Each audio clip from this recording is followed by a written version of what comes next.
You're live, it says.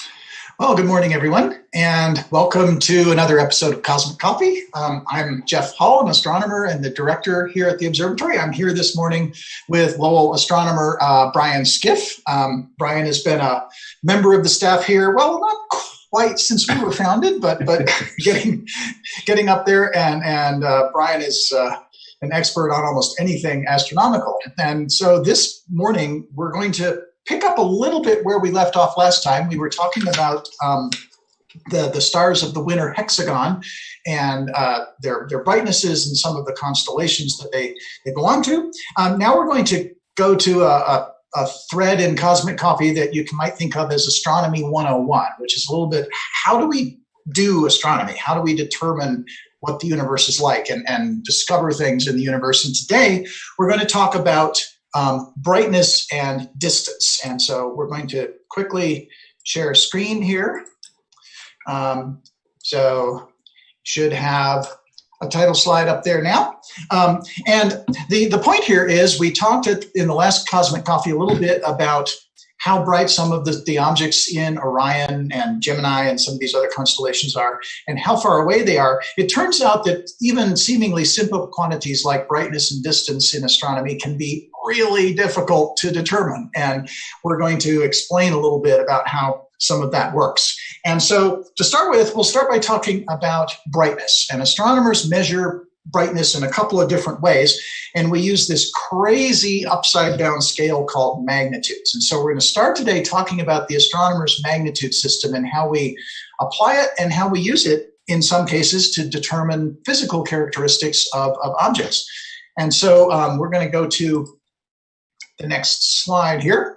And you'll recognize if you tuned into Cosmic Coffee last time that star chart of the area around Orion. And Brian, let's start by introducing everybody a little bit to this quantity we call apparent magnitude. Well, I mean, the magnitude scale is as you say, is kind of a crazy one that actually goes back a couple of thousand years to Hipparchus, and he originally made a star catalog and assigned brightnesses on a scale of 1 to 5. That is the first rank stars, and then the second rank stars, and the third rank stars in a constellation. And as a result of that, we've inherited that scheme, even though it has been made much more mathematically rigorous since then, rather than this arbitrary scale. And so that the brightest stars typically in a constellation will be first magnitude, and down to the fainter stars at the limit of what you could see with just your eye 2,000 years ago and with no light pollution. And so those were the fifth magnitude stars. And now we've extended that scale because we've had telescopes for 400 years to run the limits down considerably, and also, for that matter, measure the brightness of the moon and the sun, as shown in the apparent magnitude scale. So that's basically the apparent magnitudes are just what you see or what you can measure directly from the Earth or even out in space, just what nearby the Earth, what you actually measure. And that scale is a totally crazy one, and but it's basically a logarithmic scale that's so that the numbers are not so tremendously different in ordinary numbers, so that from the brightest stars like Rigel or Betelgeuse in Orion, where they're roughly 0 or first magnitude, slightly brighter than the limits that we set originally in terms of the brightness, down to the faintest things you can see in the sky with a big telescope, somewhere even fainter than magnitude 25. And the scale is such that a range of 5 magnitudes has been adjusted by agreement to be a factor of 100 in linear brightness units. Something 100 times dimmer is 5 magnitudes fainter than another standard star, say, that you reference from. So going the other direction, of course, the full moon is by being more than 10 magnitudes brighter than our 0 reference point, means that it's 10,000 times, 100 times 100 brighter than the the ordinary bright stars. And the sun itself is tremendously much brighter than that. And so the scale can range over a fair number of units, as you see in the list here that's on the side of the slide. Right, and those factors of 100 add up pretty quickly, and it stems, of course, from Hipparchus's original work, just using his eye, and the intrinsic response of the eye to different levels of light. It's pretty amazing. You can see things, of course, quite brighter than the full moon, and eventually it gets to the point it starts to be damaging to your eyes like the sun. But that's a range of 15 or more magnitudes that your eye is sensitive to. So the dynamic range of your eye is really pretty amazing. Right. So for being made up mostly of jelly and water, your eye is pretty amazing light detector. It certainly is. And so, yeah, we see the sun here at an apparent magnitude of about -26, the brightest thing in the sky. And I couldn't resist, if you look down at magnitude 5, this is right at about close to the limit of what you can see without optical aid. And that unassuming name 18 Scorpii, of course, is one of a favorite star to both Brian and me, as that's one of our very favorite solar analogs. A star very similar to the sun, and one that we can use in studying its variations and trying to use that as kind of a proxy for calibrating how the sun might work. And then, of course, Clyde really had his work cut out for him, finding by eye something that was close to 15th magnitude. Yeah. So now, so as you can see, the plot here on the right from H.A. Ray's Star Atlas shows you the apparent magnitudes. And as Brian said, that's sort of what we see when we look up in the sky. So Rigel and Betelgeuse look very bright. Right up off the edge here of the main chart, you have Procyon in Canis Minor and Sirius in Canis Major, two of the other brightest stars in the sky, apparently. But then astronomers use a different type of magnitude called absolute magnitude that's much more tied to the physical properties of the star. So by absolute magnitude, we want to try to infer the intrinsic brightness of the star. If you could put all the stars at the same distance, how bright, what would be the different brightnesses as, independent of the distance. And then in the winter sky, we see a tremendous range of luminosity, the actual intrinsic luminosity of the star, that's dependent partly on how luminous the star is, as well as the distance. And so as we've modified the chart here, we know by having measured the distance that Rigel and Betelgeuse are extremely luminous stars. They're both stars that are something like 15 or 20 solar masses. And even though the range of mass in stars is only about a factor of 100, the range in the actual luminosity of stars it varies over something like 10 million. And so even though the stars are, in sort of astrophysical sense, are kind of all the same mass, how much stuff there is in the star, the luminosity has a tremendous range from the very most luminous stars, of which Rigel is in the category that are the most luminous. They can be maybe a factor of a few brighter than Rigel, but not much. Down to things that are hardly brighter than Jupiter intrinsically, these brown dwarfs that you read about in the news that are tremendously dim by comparison, even though they are not so much lower, in only a factor of 100 or 200 lower in mass of the star. And the wintertime sky provides a tremendous range of these luminosities, from Rigel and Betelgeuse, which are supergiant stars, quite luminous objects, to Sirius, which is only a factor of 30 or 50 brighter than the sun intrinsically, and then Procyon, which Jeff pointed out up in the corner here of the blue area, is a star that's only a couple of times brighter than the sun. And so the reason that Sirius is the brightest star in the sky is not so much because it is really luminous, but because it's nearby. It's only a few light years away, whereas Rigel and Betelgeuse are several hundred light years away, but are almost as bright as we see them in the sky. and then Procyon itself is also fairly nearby, but is dimmer a little bit than all of these other guys because it is a less luminous star. And it goes down, I mean, basically the nearest stars that are like the sun that you can see, at least from the northern sky, are faint naked eye stars, which, you know, the very faintest stars on the chart here are roughly as faint as you could see viewing casually. And the brightest of those amongst those stars that really are the same intrinsic brightness as the sun are dim naked eye stars, which kind of puts you in your place. Yeah, it sure does. And you know, in fact, these huge stars showing Rigel and Betelgeuse here, Orion's belt stars are all like that too, fantastically luminous stars. And in fact, you know, here's the plot symbol for Procyon. And if we had drawn the plot symbol for Rigel proportionate to the ratio of the luminosities, this yellow star right here would overfill your YouTube window by a factor of about 100. It's that luminous. These plot symbols are definitely not drawn to scale. So once we know the absolute magnitude or have a system of measuring brightnesses, astronomers use these magnitudes in a variety of ways to understand the physical characteristics of the objects they're looking at.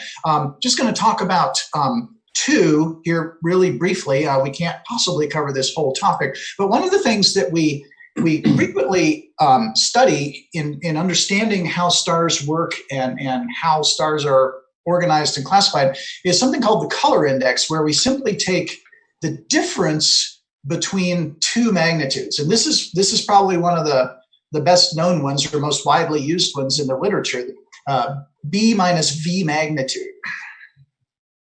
So yeah, we started out, and when astronomers were starting to measure the brightnesses of stars roughly 100 years ago, reasonably accurately, measuring them in the blue wavelengths, mainly because photographic plates back then were almost always only sensitive in the blue part of the spectrum, like having a dark blue filter. And then, because that's the only sensitive region that they responded to.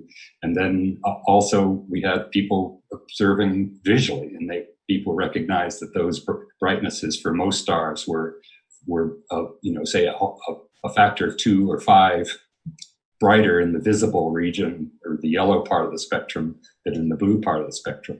And so once that became regularized so that we could actually attach some numbers to those, then we could start making plots of what we thought were the distances and therefore the luminosities of the stars, which is in the vertical direction on this diagram, and then plot that against the color, that is the color index, the difference in the brightness between the blue and the yellow. And it turns out that which we're calling V for visual, and it turns out that that's, to first order, that's a really good approximation of the temperature of the star.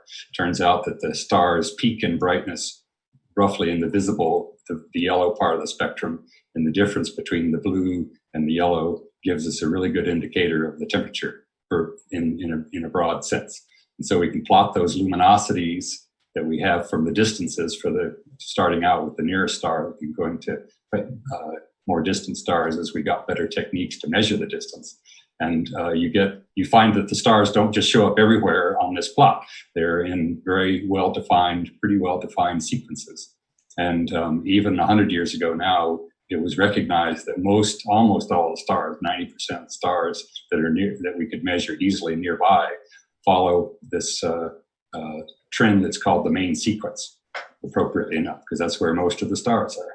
And then there's another group of stars which are very common, that are the stars that basically have evolved in their lifetimes from the hot stars like Sirius or Procyon to become red giants. And those are much more evolved stars that have changed their structure. And they're roughly the same luminosity as a star like Sirius, but are a factor of 2 down in temperature. And the sun in this plot, by the way, comes out at about 0.6 in the B minus V direction, and the scale is, as it's shown, is right there where the 1 is in the vertical direction. Right, so it's right in the middle, a very ordinary star. this is obviously, I can tell you, is a plot of probably just the nearest bright stars, because we now know, and the more luminous stars are sure enough are brighter in the sky on a very broad average.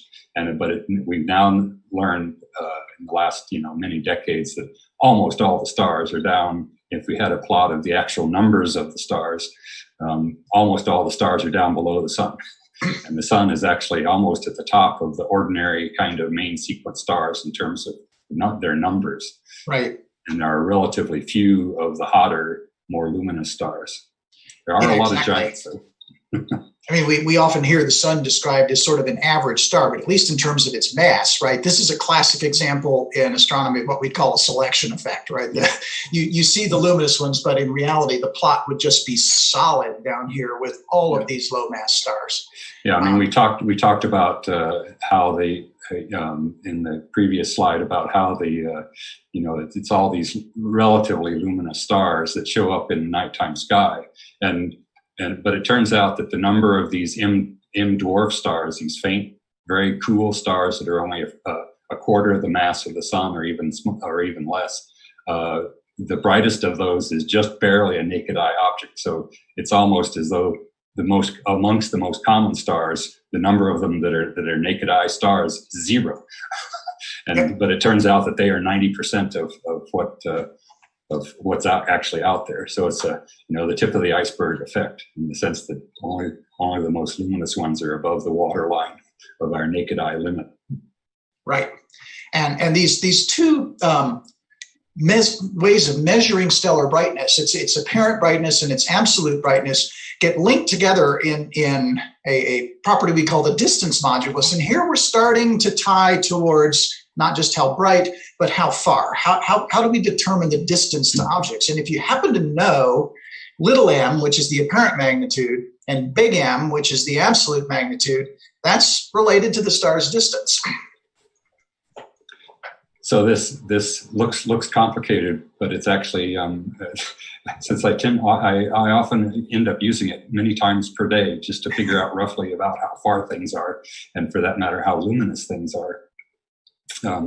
Just as an example, kind of arcane example, as a hobby, I work on trying to collect old survey data into machine readable form. You can't just go out online and find it. And there are one list I'm working through is supposed to be mostly these luminous stars up here at the top of the main sequence, but the data aren't so perfect, aren't so good that it's there are some goofs in this list. And so I can recognize that the star, even though it's relatively blue, is actually much closer. And particularly through the Gaia catalog, which is a catalog of distances of a large number of billion stars, I can actually plug these two numbers in. I work it the other way. I anti-log the distance and multiply by 5, subtract 5, and then I get this absolute magnitude, and I can compare that with the apparent magnitude that's in a different catalog, and see that yes, indeed, the star is actually down here in the middle of the main sequence and not one of these luminous stars. And I don't have the log table memorized, but I do have a pocket calculator that I can do that with. Oh, come on. I sit around memorizing log tables. That's the only way to live. Yeah, well, I mean, there's this story about Friedrich Gauss, who was famous early 19th century mathematician, he was a guy who was too lazy to fail, and he was too lazy to look up logs in a log table. So he just memorized a 2-place log table and then knew how to interpolate in between. Well, not all of us are Gauss, Yeah, there aren't very many of us like that. So what I'm going to do right now is I'm briefly going to stop my screen share. Just to see, for some reason I was not able to call up the chat window while I had the screen shared, and I don't see any questions at the moment other than a comment. Yes, log tables were the death of me. A lot of math students would say the same thing. So now we'll jump back to the share, and we're going to move now from these systems of brightness to systems of or finding distance. And as you see, we can use measurements of brightness to get distance. And distances in the universe are so enormous. Astronomers have constructed a huge number of different techniques and tools to gauge how far something is away. We can't possibly cover all of them. So we've just picked a sample of a few ways that we go about this. Obviously, the distance modulus is one. And here's a couple of others. The first one is probably quite familiar to most or all of our viewers. And this is the basic technique for pretty nearby objects. Right, Brian? Indeed. The parallax work has now become really dominant in getting distances to objects, thanks to the Gaia spacecraft, which I mentioned a few minutes ago, which is orbiting around the sun with the Earth in a fixed orbit along with the Earth. And by amazingly, basically some amazing engineering, is able to measure these changes in the angle between a nearby object and a background stars. In fact, the background actually is extremely distant galaxies and quasars to be a zero reference. And this is the classic thing of putting your thumb in front of you and looking with one eye and the other eye and seeing that your finger goes back and forth compared to the background wall, say. And but this is indeed a very skinny triangle, and by measuring this change using the Earth's orbit as the baseline, we can measure the distances to stars without any theory involved other than Euclidean geometry. We don't have to rely on anything else. And until recently, the limit of this was a few, maybe like 1,000 light years away. And that work, in fact, was done in Flagstaff at the Naval Observatory. Their bread and butter had been measuring the parallaxes of stars, and actually are still able to do that nearly as well as the Gaia spacecraft. But the Gaia spacecraft, but they had to sort of work. The folks at the Naval Observatory sort of had to work one star at a time, whereas the spacecraft, it's never cloudy out in space, and so they can work all the time. And already have been able to compile a catalog that has pretty good distances out many thousand, something like 10,000 light years, where the distances are actually quite accurate. And so we can actually measure the distances accurately with some uncertainty increasing as you go out. And from that get the distances accurately, and then infer the luminosities because you're measuring the brightness of the star separately. And these are these parallax ellipses that you see up here at upper right. I mean, this is very precise and exacting work. Like back on the apparent magnitude slide, we mentioned this solar analog 18 Scorpii. That's one of our celestial neighbors. It's right here, and the parallax of 18 SCO would be very roughly 1/10 of 1 arc second. So it's not much. And to get these parallaxes that much farther out is just fabulous. We can do that now. Yeah, well, we had a conference here about, I think almost 20 years ago. It had to that was dealing with the preparation for this Gaia spacecraft as it was getting engineered. And I asked the sort of the naive question of one of the leaders of the project, Lars Lindegren. I said, instead of just having the spacecraft orbit Earth and have only that baseline, why not just send it out, in some direction as fast as you can, and to get that baseline longer and longer, and make also make observations from Earth to widen the base of the triangle here. And he said, well, basically we can do 10,000 times better if we do the engineering right, and so we don't have to send it out a long way. Right.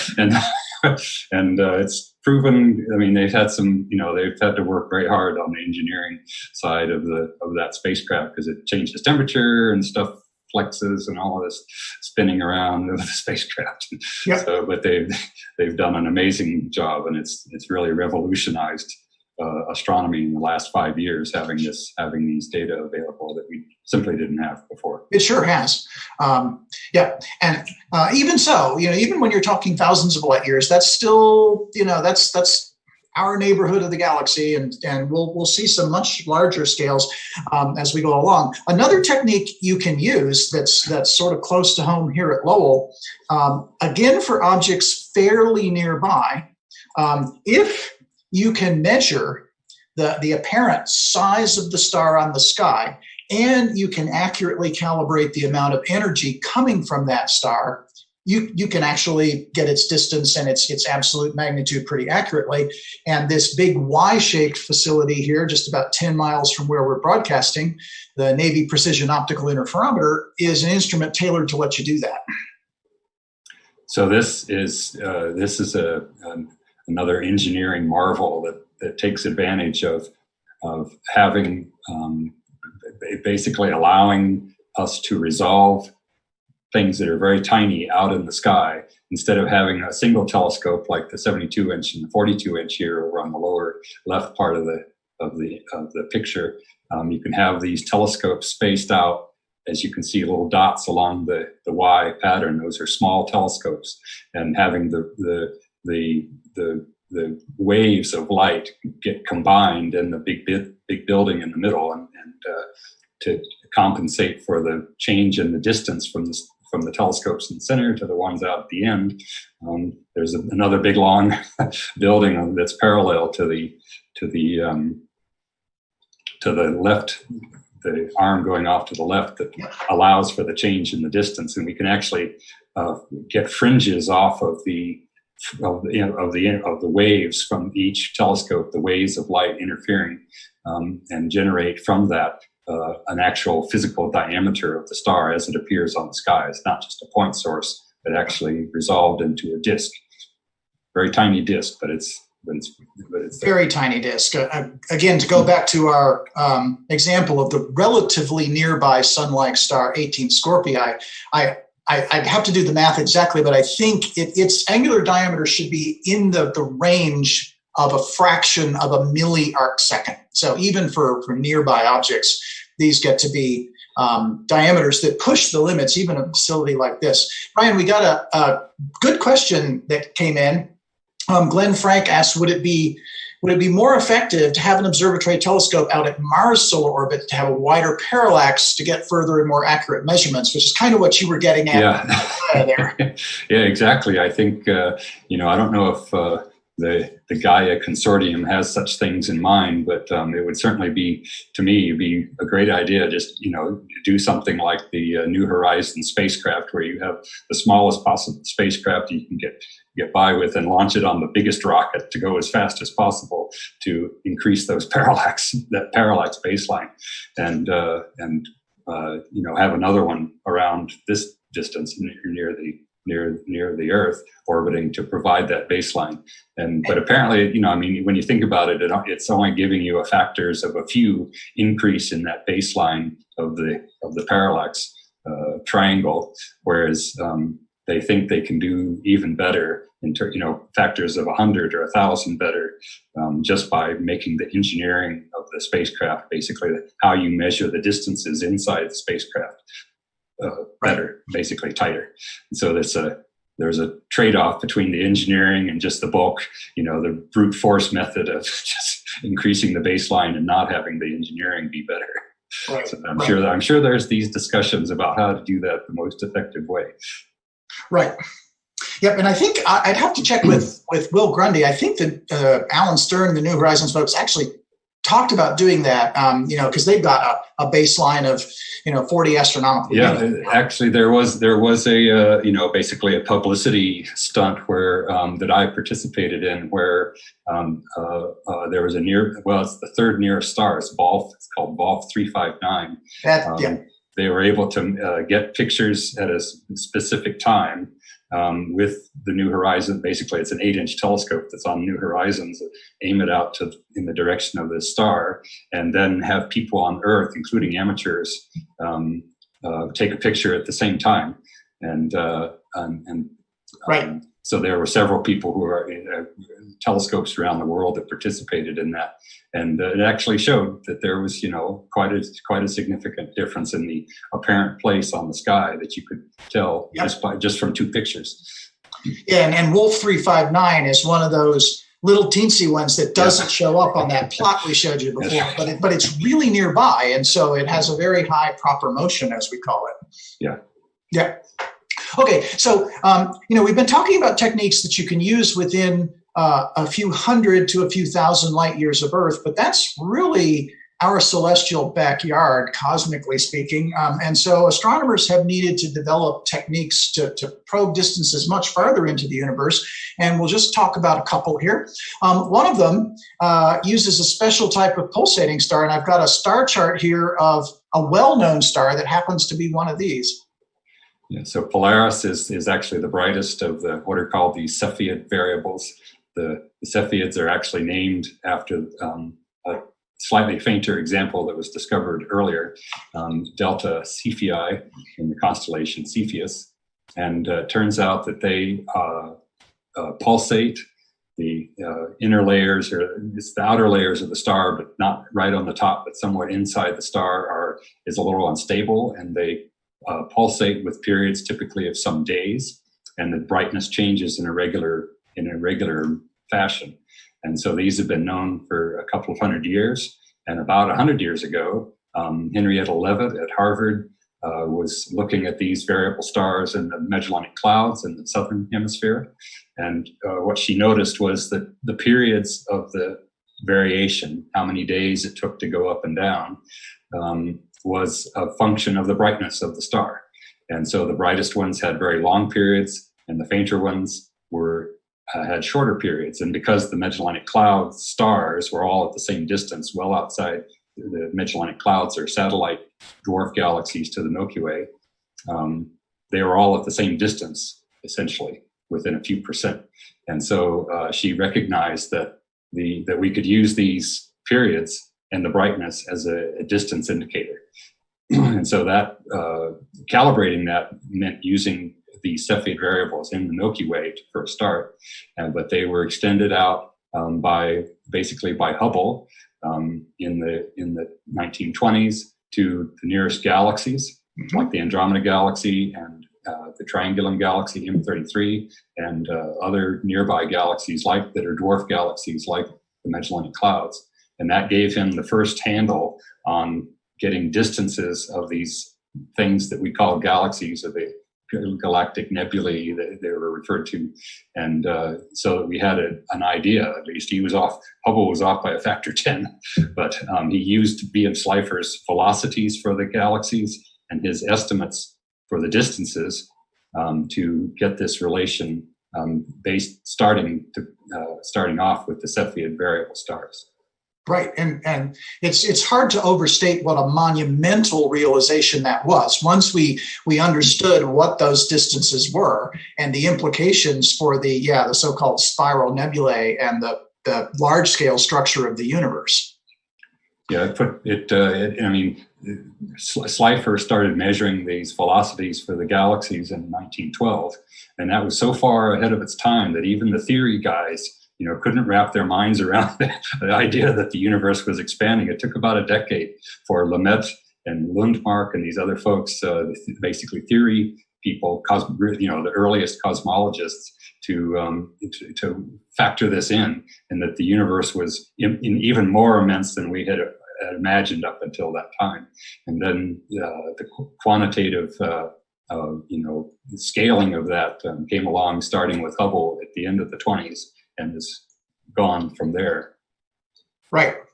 And so here we've got a technique that lets us examine distances considerably farther away. It's very useful to be able to use these tools that rely on periodic changes in brightness, because you can measure those quite accurately, even if the object is fairly far away. But at some point, it becomes impossible even to measure those changes in very distant objects. So now we move out to techniques that can be used really across some of the vast distances we see in more distant galaxies. So amongst the ways we've maybe the way to put it is deluded ourselves into thinking we know the distances obviously this distance scaling business becomes more and more approximate as we get farther and farther away.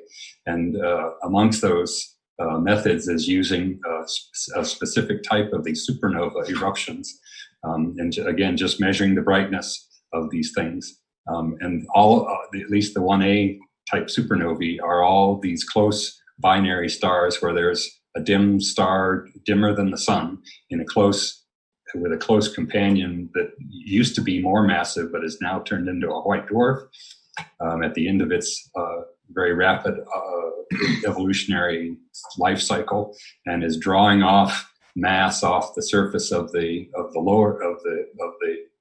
bigger but similar mass companion, and once this into what's called an accretion disk.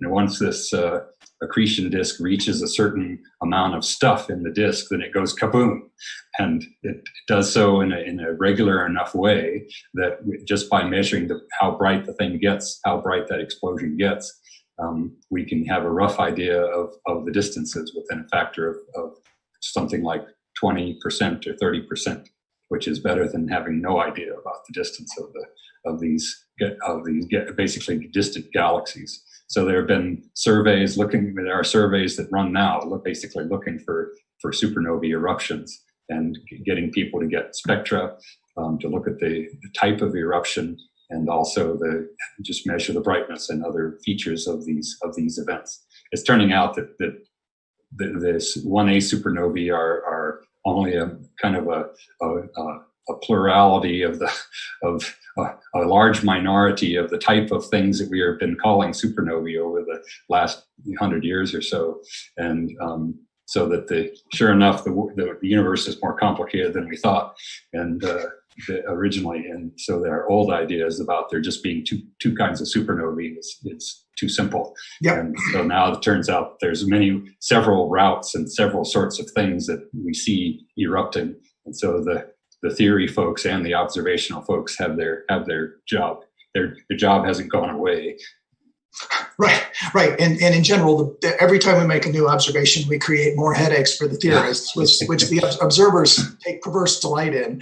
But the advantage here, though, is, when a supernova goes off, at least for a short time, the luminosity is comparable to that of the entire galaxy. The whole galaxy, right. If you can see the galaxy, you can see the supernova. And so this is useful for approximate distances way out at enormous distances. And of course, what's going on physically here, we see tons of binary stars everywhere.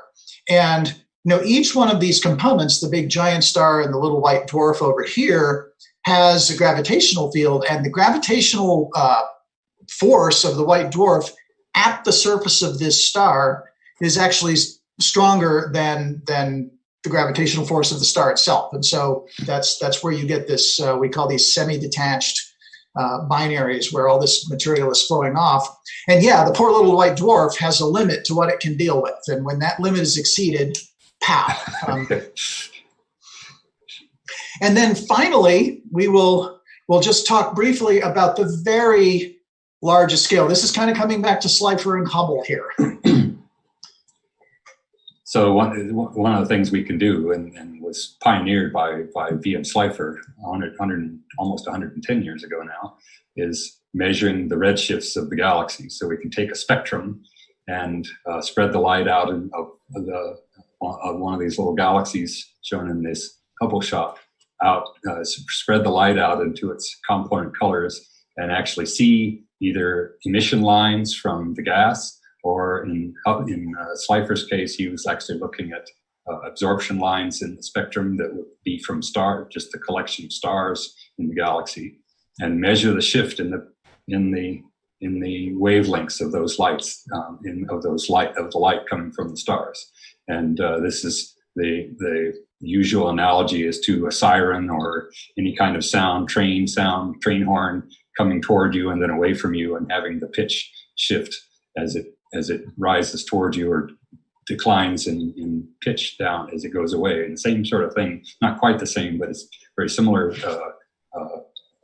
physical result happening with the light as well. So that things that are normally in the ultraviolet part of the spectrum get shifted to much longer wavelengths into the visible, and we can actually see them with ordinary kinds of telescopes, or even at even higher redshifts, going up into the into the infrared and far red and infrared part of the spectrum.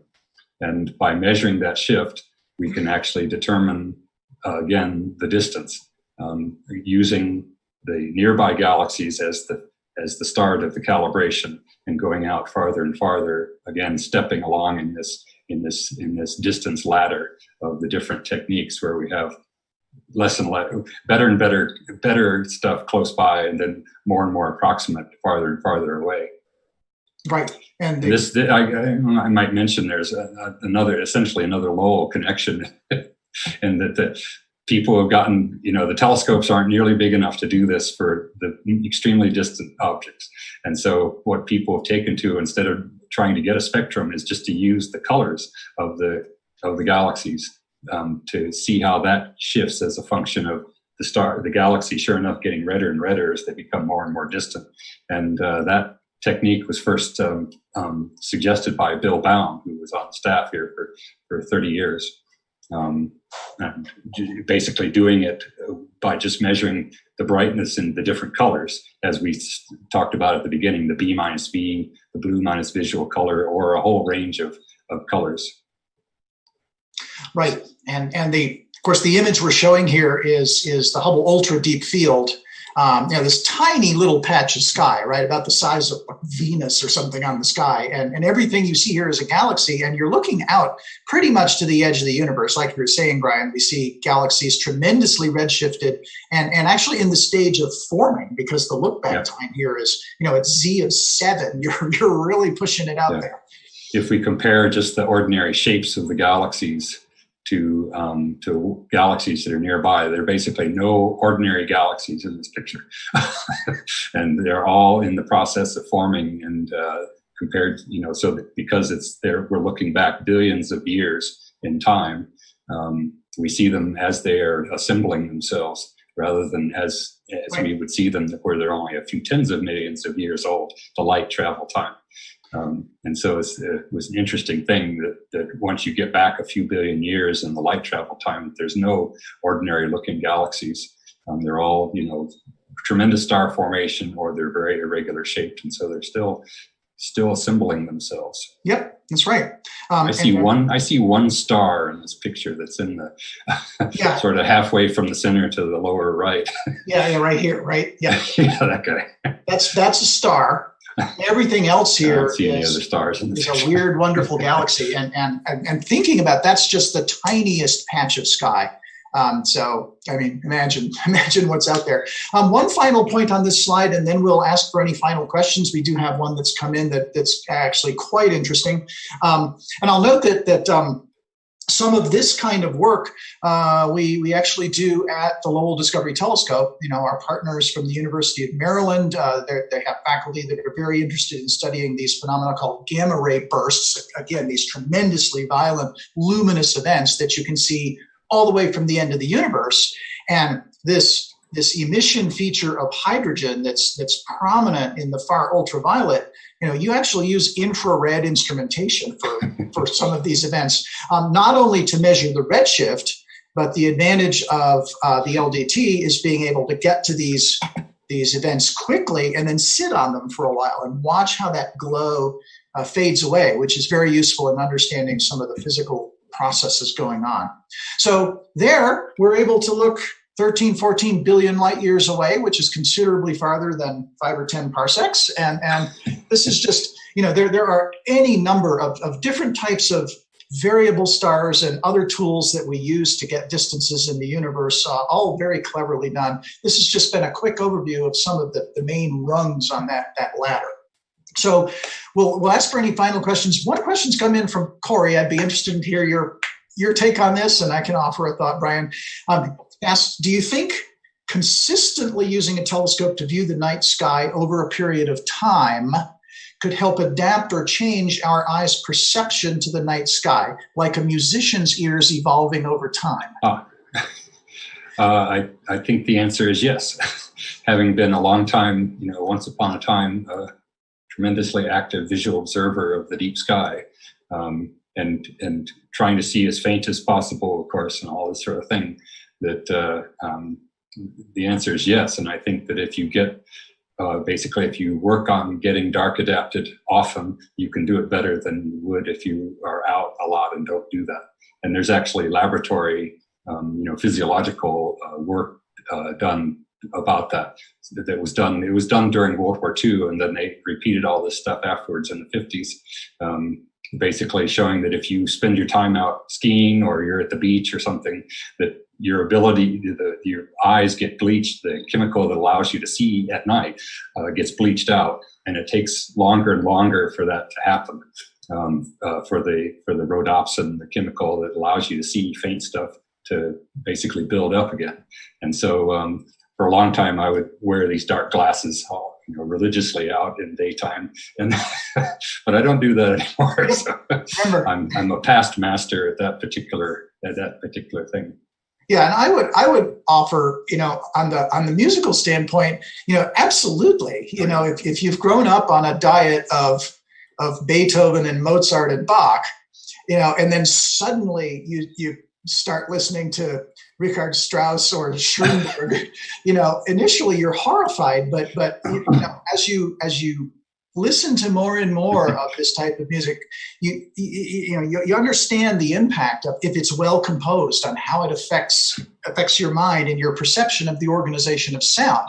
And I think both physiologically, as Brian was talking, but also intellectually, as we start to see images like the Hubble Ultra Deep Field, it changes our entire intellectual perception of what's out there and how the universe has to work and be structured. And it's a lovely evolution. It makes our field a lot of fun to be part of. Good question from Chris Georgie. What is the estimated frequency of supernovae within the visible universe? Oh, it's large. Lots. Basically, there are scores of them reported every night. There are several surveys that are running, and they're basically picking up every night. There's literally dozens of them. Yeah. And so the problem, in fact, is not finding them, but instead doing the follow-up to get the spectra or the measurements. And that's a problem that and a lot of amateurs are engaged both in the surveys for them, and also for even the follow-up. There's a few amateurs who have spectrographs, really low dispersion spectrographs, and they're with a 16-inch telescope in their backyard, Yep. And they're able to see these emission lines and get rough estimates of the distances as a result. Yeah. So the amateurs are not just a casual thing, but really quite important. Yeah, and there's a related question that and I was just about to piggyback onto your comment from Kendall Edwards. It seems, given the distances in space, Type 1a supernovae would be rare. For white dwarfs to be close enough, is it just the huge amount of stars that provides opportunity for this to happen? And basically, yeah. So you can pencil out the math fairly easily if you take a typical galaxy and just apply what we call the mass function. Kind of what you saw in the HR diagram. How many stars of each type are there, and how many stars would be candidates with the kind of mass and the kind of characteristics to be able to become a supernova, and then multiply by the number of galaxies in the universe, and you can recover the expectation that you should see quite a few supernovae. And it's just because it's a vast place. Yeah, and it's turning out that the old joke was that 3 out of every 2 stars is a binary, right. But now we know that it's like 5 out of every 2 stars is a binary. That many of the things that we've seen hitherto as just binary stars are actually the bright star is itself a close binary, and there's a third one out, and that star is also a close pair. And so there are a lot of binary stars out that can end up in this state where the more massive star has evolved very rapidly to be in the white dwarf state near the end of its evolutionary cycle, and then the other guy at its lower mass is still just sitting there. And exactly. And in fact, it was Kendall herself and I were discussing precisely that last week. If you just look around the 6 bright stars of the winter hexagon, you have things like Capella, which is this hierarchical quadruple, and the Orion belt stars are quadruples, sextuples. There's chained hierarchies of binaries everywhere. So these sorts of closely interacting stars, even though you can't see them visually, they're everywhere and just primed. I mean, within 2 million years, right, Orion is going to be just a mess of smoke rings and probably a lot of new stars. Yeah, those stars are all quite massive. So in the next few million years, they'll be erupting as the type 2 supernovae, the other kind of main type of supernova. Right. So to that, we'll get ready to wrap. I'll say Orion's going to be very interesting over the next 2 million years. And so on our website, we will have supernovae party as these things gradually go off, and it'll be a great old time for all of us. So with that, I'm going to say thanks a lot, Brian. Definitely hope to have you back on for some future Cosmic Coffees as we discuss different areas of modern astronomy throughout the remainder of this year. We'll be back next week with a nod back to a bit of Lowell history. Until then, I certainly recommend, don't forget, tune in to NASA's live stream a little after noon today, Mountain Standard Time, to follow the nail-biting descent of the Perseverance rover, which is scheduled to land on Mars this afternoon. And as always, be healthy, be safe, and we'll see you next time. Thanks for joining us. Bye, everyone.